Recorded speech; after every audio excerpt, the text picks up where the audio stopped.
Let's get a bit more analysis now with security and foreign policy expert Peter Trubowitz. Peter, thanks for taking the time to speak to us. Here we have Donald Trump calling on his allies to send warships into the Strait of Hormuz to try and secure transit. Are any countries taking him up on this so far? Good to be with you, Jeannie. Well, no country has come out publicly and said that it's going to support this effort. I mean, Britain and France have basically equivocated, saying they're assessing possible action, but they certainly haven't committed to doing anything before the fighting halts. And many others, as your report indicates, China not being an ally, but being one of a number of countries that has either simply sidestepped it or flatly rejected it, as Germany did. And Japan and Australia have indicated that they're also unlikely to send vessels.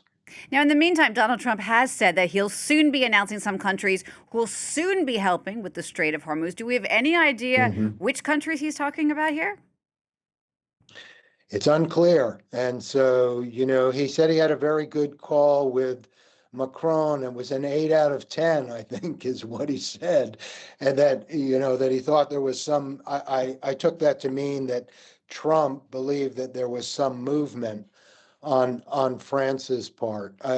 I mean, frankly, yesterday in the interview that Trump did with the Financial Times, he was all over the place on this, where he said he wanted the allies to pitch in. Then he said it didn't matter whether they pitched in. Then he said it would be very bad for NATO if they didn't pitch in. And so, I think the problem for Trump right now is that he's really, he doesn't have a game plan, a clear game plan for ending the war, and he's basically trying to shift the dynamic by broadening the scope of the conflict by effectively bringing in, if he can, America's European and Asian allies, not as participants in the war, but to counter basically Iran's strategy of weaponizing the strait. And the idea here is that Iran is less likely to attack America's allies than America itself.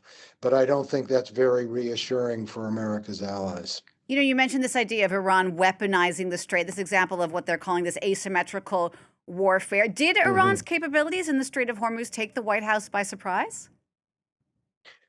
Well, it sure doesn't look like they planned for that. I think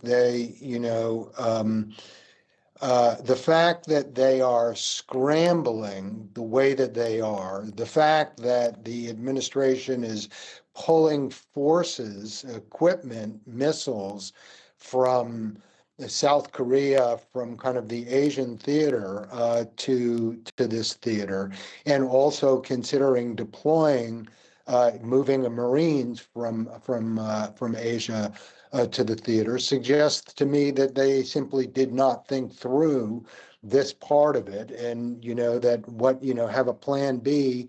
So often strategy doesn't go as planned, and that they don't have a clear solution to this problem. I think they were also very surprised, quite apart from this, that Iran attacked its neighbors.